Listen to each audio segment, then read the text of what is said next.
the heir who betrayed his family and met the mother he thought was gone in the village of Koforidua. The sun rose slowly over the red earth. The morning wind carried the smell of wet soil and the faint scent of palm oil from the fires in small kitchens. Birds moved in small flocks across the open sky, and the sound of children's laughter echoed near the well.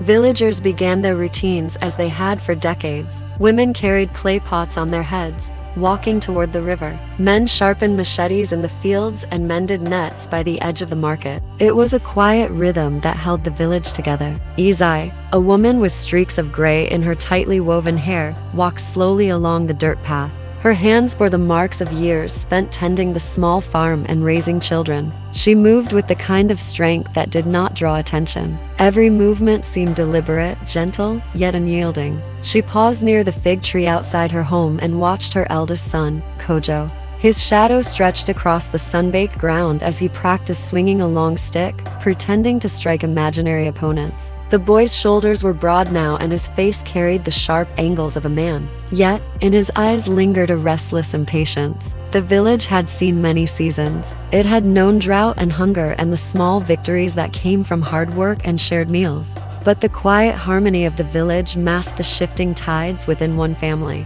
Isai's husband had died years ago, leaving her to raise Kojo and his two younger sisters. The inheritance of her small plot of land and the modest hut they lived in became the center of quiet arguments that no one outside the family dared to name. Kojo's ambition grew slowly, hidden beneath the surface of polite conversation and careful smiles. As the day unfolded, the smell of roasted yams mingled with the scent of fresh cassava. Villagers moved in patterns familiar to one another. Market women called out their prices. Children chased one another near the granaries. And Kojo, with a glance at the old house where his mother sat weaving mats, felt a tension he could not name. It had always been there, dormant beneath polite obedience and filial duty. He remembered how his father had spoken of honor and respect, and yet he could not shake the feeling that his future would always be limited by the smallness of what they had. Izai worked slowly, knotting strips of raffia into mats for the local market. Her movements were calm,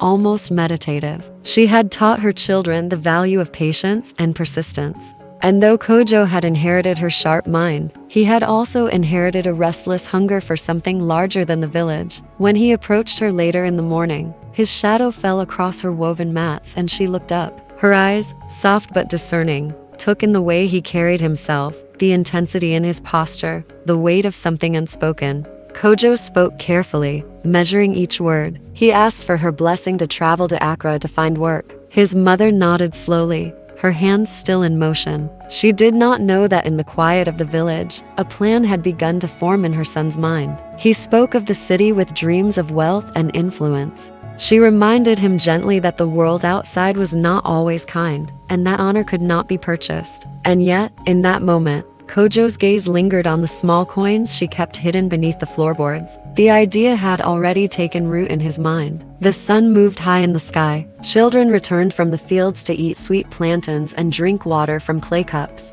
The air vibrated with the soft sounds of life continuing, the clatter of pots, the chatter of neighbors sharing news. Kojo spent the afternoon walking through the market, pretending to listen to traders. His mind was elsewhere. Every laugh he heard, every barter he observed seemed to underline what he could gain if he left the village behind. As evening settled, the sky glowed with deep amber and the silhouettes of palm trees swayed gently in the wind. Izai called her children to the small table where she had laid cassava bread and okra stew. Kojo ate quietly, his thoughts far away. His mother watched him in silence. She could not yet see the shadows that would soon reach into their lives. Later that night, the village lay under a canopy of stars. The only sounds were the soft rustle of leaves and the distant bark of a dog. Izai closed her eyes and whispered a quiet prayer for her children, as safety and for the harmony of the village. She did not know that one of her children would soon cross a line from which there could be no return. The house that had held laughter, sorrow, and hope for generations was about to witness a moment that would forever change the course of their lives. Kojo, lying on his mat, stared at the woven roof above him. His mind was restless. The inheritance was not just land or coins, it was freedom, it was power. And in the quiet dark of the night, he felt a certainty that the village would never contain him. Somewhere far from Koforidua, wealth waited, and he would claim it by whatever means necessary. The following morning, Izai woke early as usual. The birds had begun their songs, and the smell of damp earth rose from the nearby river. She moved quietly through the small hut. She did not suspect that the harmony she knew would soon be shattered. Kojo rose before the sun fully climbed into the sky. He moved through the hut with a careful calm. No one could have guessed that beneath that calm rested a dangerous determination. That day began like any other. The market bustled with voices. Neighbors exchanged greetings and news. And yet, in one corner of the village, a life was quietly preparing to take a turn that could never be undone. The sun climbed higher over Koforidua, and the village began its daily rhythm. Smoke rose from clay stoves, and the scent of roasted yams and dried fish filled the air. Villagers moved in familiar patterns. Some carried baskets of vegetables to the market. Others swept the dirt paths or guided goats along the riverbank. Children laughed as they ran between huts and under the shade of mango trees. The village seemed unchanged, yet a subtle tension lingered in one home. Kojo spent the morning walking through the market. He spoke to traders with polite questions about prices and goods. His movements were careful, almost casual. Yet his eyes lingered on small stacks of coins and the way people bartered for goods. Every detail of village life seemed to confirm something he had known for years. The village offered safety and routine, but it could not satisfy the ambitions that had begun to grow in him. The inheritance beneath his mother's hands seemed to promise a future far beyond the dirt roads and small huts. At the same time, Izai moved slowly through her day. She pounded cassava into dough for fufu and tended the small plot of yams behind the house. She hummed quietly, the tune familiar to all who had grown up hearing it. Her movements were steady and precise, yet a faint unease had begun to stir in her heart. There were small things Kojo did that seemed impatient or hidden behind polite words. She brushed them aside, attributing them to youth, ambition, and the desire to see more of the world. But in the quiet corners of her mind, she remembered a phrase her own mother had once said: "A child's eyes often tell more than their mouth ever will." By late morning, Kojo returned to the hut. He spoke softly, pretending to ask about plans for the day. His mother answered with gentle words, unaware of the thoughts behind each glance he gave her. The hut seemed still, almost reverent, as if it too sensed the tension. The younger sisters, Amma and Efua, played outside. Their laughter echoed through the small yard. Kojo watched them for a moment, a fleeting pang of affection in his chest, quickly suppressed by the certainty of his plans. The midday sun cast long shadows over the village. Izai rested briefly under the shade of the fig tree, fanning herself with a woven mat. She had been feeling the heat of the past weeks in her bones and muscles, but carried on. In her mind, she reflected on the seasons past, on the small joys of her children growing, the first harvest, the quiet evenings filled with stories and shared meals. She had no inkling that her life, the life she had built carefully over decades, was about to be challenged in ways she could never imagine. Kojo's movements became more deliberate that afternoon. He returned to the small room where his mother kept the household's coins and small valuables. Izai had always been careful about hiding them under the floorboards, wrapped in cloth and tied with twine. Kojo's hands hovered over the bundles. He told himself he would only take what was necessary to begin a new life. Yet the weight of the choice was immense, and a shadow of guilt brushed briefly across his mind. It was quickly pushed aside by a focus on the possibilities that awaited beyond the village borders. As the evening settled, the smell of cooking fires mingled with the damp earth. Villagers began gathering near the communal square. They shared news and stories as the light faded. Children ran past carrying small bundles of food for their families. The distant calls of goats and chickens punctuated the soft conversations. Kojo moved through the village with a calm demeanor. His mother remained at home, unaware of the change that had begun. She hummed quietly to herself while tending the small kitchen fire, thinking of the meal she would serve and the simple peace of her family together. Night arrived slowly. The sky turned deep indigo, and the first stars appeared above the palm trees. Izai closed her eyes briefly before returning to her chores. Kojo, in the quiet of the hut, moved with a careful precision. The small coins and bundles of cloth seemed heavier than they had in the daylight. Each motion was deliberate. He reminded himself of the distant city, of the wealth and influence waiting beyond the village. The weight of his ambition pressed quietly against the walls of the small home. By midnight, the village was nearly silent. Only the distant barking of dogs and the soft rustle of leaves broke the stillness. Kojo emerged from the hut carrying a small bundle wrapped tightly. The moonlight reflected softly on his face. The streets were empty, the air still, the village at rest. For a brief moment, he paused and looked back toward the small figure of his mother asleep beneath the palm-thatched roof. He felt a flicker of hesitation and the faintest pulse of remorse, but it was gone before it could grow. The path he had chosen could not be turned back. The next morning, the village awoke to rumors. People whispered in the marketplace and near the river. Some claimed they had seen Kojo leave in the early light. Others said they heard strange noises in the small hut. Izai moved slowly, confused by the silence of her children and the absence of her eldest son. She went from hut to hut asking neighbors if they had seen him, but the village offered no answers. Only the faint wind moving through the palm trees carried the quiet hint of something broken. In the days that followed, Izai struggled to understand. She asked herself whether she had failed as a mother. Her friends and neighbors offered gentle words but could not erase the emptiness in her home. The younger daughters clung to her for comfort. The village continued its rhythm around her, the fields still needing tending, the animals still needing care. And yet, inside the small hut, silence pressed heavily. The absence of one child, the eldest, became a quiet wound that could not be ignored. Far from the village, Kojo began his journey toward Accra. The dusty paths stretched endlessly before him. He moved with determination, carrying not just the small bundle of coins and cloth, but the heavy certainty that his life was changing forever. Each step carried him further from home and closer to the promise of wealth and influence. The sun rose behind him as he walked. Birds flew overhead and the wind carried the faint scent of the distant river. The village he left behind was small and quiet but would remain in his memory as the place he had outgrown.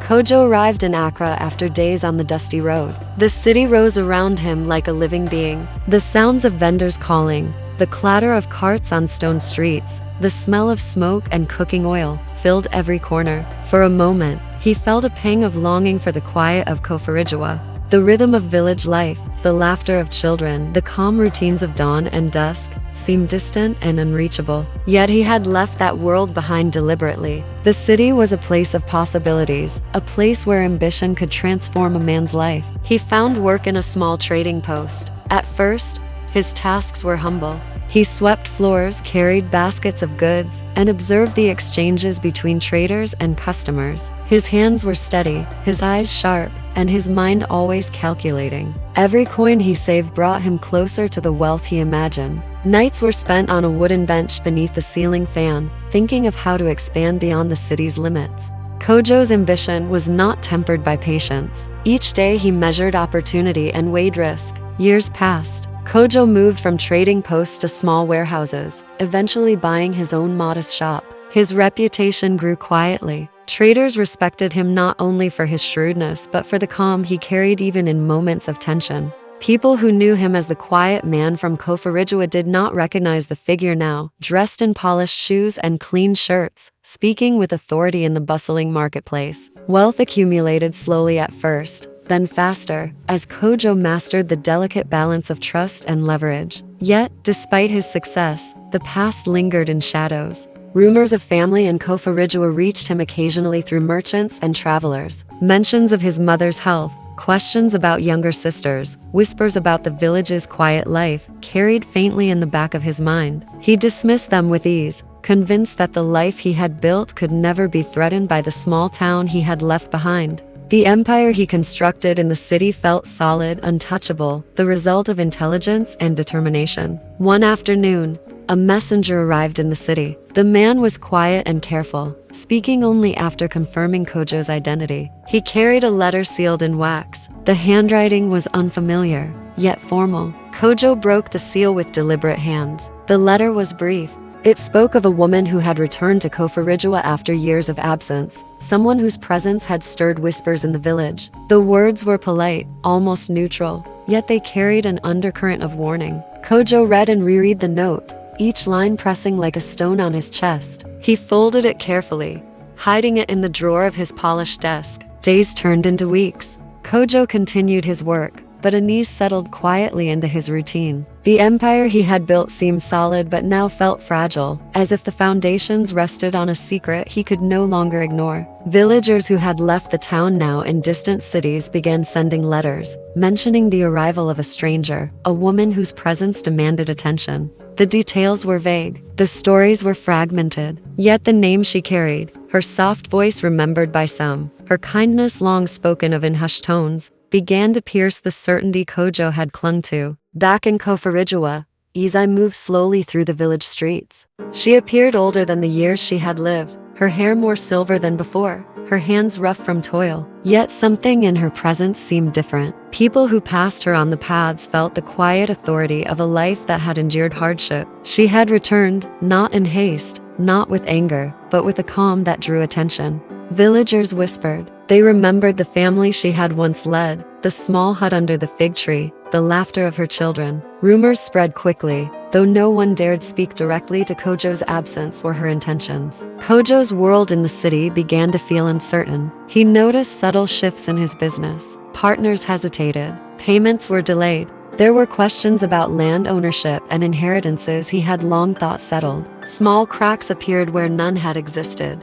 Each letter he received from distant villagers or merchants hinted at a past he could not escape. Every whisper in the market seemed to point toward the same question. Had his mother truly disappeared, or had the village been keeping a secret? The weight of the past pressed heavier as days passed. Kojo walked through the streets of Accra, noticing the contrast between the bustling city and the quiet of Koforidua. He remembered the fig tree under which his mother had sat, the soft lullabies she hummed in the evenings, the laughter of his younger sisters. Memories he had buried now surfaced unbidden, sharp and insistent. He realized the empire he had built, the wealth he had gained, was fragile when measured against the human cost of his ambition. Late one night, Kojo sat alone in his office. The city outside was alive with sounds of life, cars passing, vendors calling, music drifting from open windows. And yet inside, silence pressed. The letters, the whispers, the rumors of a woman in Koforidua weighed more than the walls of his office or the stacks of wealth surrounding him. He understood with a clarity that both frightened and fascinated him, that his past had not been buried. The life he had taken for granted could unravel quietly, steadily, in ways he could neither control nor predict. The sun rose slowly over Koforidua. Its warmth spread across the red soil and the palm-thatched huts, painting everything in a soft glow. Villagers began their routines, carrying water from the river, tending gardens, calling greetings to one another. And in the quietest corner of the village, Izai moved with a purpose that drew little notice at first. Her steps were calm, deliberate, but carried the weight of years spent surviving and watching. She had returned not for ceremony, not for attention, but because time had prepared her for this moment. Her presence began to ripple quietly through the village. Neighbors paused in mid-task to exchange glances. They whispered softly, speaking of the woman who had once nurtured her children, who had left under mysterious circumstances, and now walked among them again. Her hair had silvered more than expected, her skin showed the marks of age and labor, but her eyes held the calm and quiet strength that no absence could diminish. Children approached her cautiously, sensing her authority, her soft kindness, the subtle power in her calm demeanor. Kojo received news of her return weeks later. A merchant from Koforidua arrived in the city with a cautious approach. He spoke slowly, choosing words carefully, but the message could not be softened. His mother was alive. She had returned to the village. Every detail, every whispered story, carried the undeniable truth. Kojo's pulse quickened. For the first time, the certainty he had carried for years felt fragile. The wealth, the influence, the empire he had built now seemed exposed, vulnerable to forces he had ignored or thought dormant. Kojo traveled quietly back to Koforidua. The road seemed longer than before, the familiar sights of his youth stirring memories he had tried to suppress. The fig tree, the riverbank, the narrow paths between huts all seemed unchanged yet resonated differently under the weight of anticipation and fear. Each step carried him closer to the woman he had once thought gone, the mother he had betrayed, the life he had left behind. He arrived as the evening settled. The sky glowed deep amber, the wind carried the faint scent of cooked cassava and firewood, and the village moved gently in the last light of day. Izai stood near the edge of the river, her gaze distant yet alert. She did not speak immediately. She did not rush to confront or accuse. Her presence alone carried more weight than words could convey. Villagers watched from a distance, sensing the tension in the air yet unsure how it would unfold. Kojo approached slowly. The earth beneath his feet felt familiar and strange at the same time. His voice trembled faintly as he spoke her name. Izai turned, her expression calm, unreadable, and precise. She studied him without anger, without immediate reproach. There was a quiet understanding in her eyes, a recognition of the man he had become and the child he had once been. The distance between them was filled with decades of absence, silence, and unspoken pain. The conversation was careful. Kojo asked questions, seeking reassurance, forgiveness, perhaps even permission to rebuild what he had destroyed. Izai listened without haste. Her replies were measured, deliberate, each word carrying weight. She spoke of the village, of survival, of the quiet lessons that had carried her through years of solitude. There was no anger in her tone, no dramatic condemnation. Instead, there was a strength that both challenged and unsettled him. She reminded him that life had consequences, that ambition without conscience could not endure, and that trust, once broken, was never fully restored. The days that followed were slow and deliberate. Kojo attempted to reconcile his actions with the presence of the mother he had once betrayed. Izai moved among the villagers, resuming her place in the quiet rhythm of Koforidua. Children approached her, neighbors greeted her, and slowly the village began to feel its old balance restored. Kojo, meanwhile, confronted the fragile structures of his empire. The wealth he had built, once a source of pride, now seemed hollow against the quiet power of familial truth and moral reckoning. Kojo spent hours in reflection beneath the fig tree where so many years ago he had first understood the weight of inheritance and ambition. The wind moved gently through the leaves, carrying the faint songs of villagers returning home from the fields. He thought of the coins and land he had sought, the distant city, and the fragile illusions of control. And in that stillness, he realized the enormity of what he had lost and what he might never recover. Isai's presence was not vengeance. It was not fury. It was the quiet assertion of life that had endured betrayal and time. She offered no false absolution,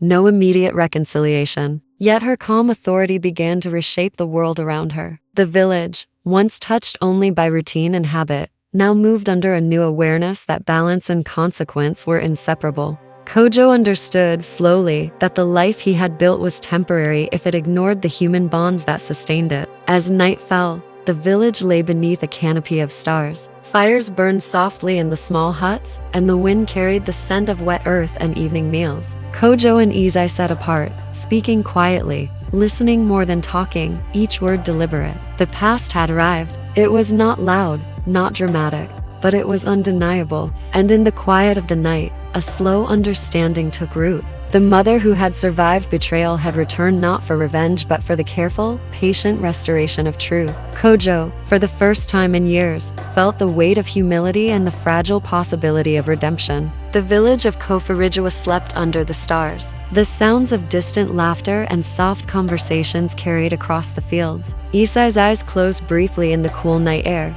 the wind brushing against her weathered face. Kojo watched the flickering firelight on the ground, reflecting on the choices that had led him here. The balance of life, of family, of ambition, had shifted quietly yet irrevocably. And though the journey ahead would be slow, it would be grounded in the awareness that some truths, like a mother's love, could not be destroyed. The village would continue, the river would flow, children would play, and the cycle of daily life would carry on. But beneath the quiet routines, a story had changed course. A life once lost to ambition and betrayal now faced the enduring presence of love, patience, and consequence. And in that quiet, gentle shift, the village understood that some returns, though unexpected, could transform even the deepest shadows into moments of clarity and reflection. The story of Kojo and Izai remained alive in whispers, in the rhythm of daily tasks, in the soft movements of the village under sun and stars. And as the wind carried the scent of evening fires, the life of Koforidua continued with a slow, deliberate grace, aware that even in human fallibility, the enduring bonds of family could assert their quiet power. In the quiet village of Koforidua, ambition and betrayal quietly unfold. Kojo, driven by greed, betrays the mother who raised him, seizing her inheritance and leaving for the city to build wealth and influence. Years pass, and his empire grows, yet whispers of the past follow him.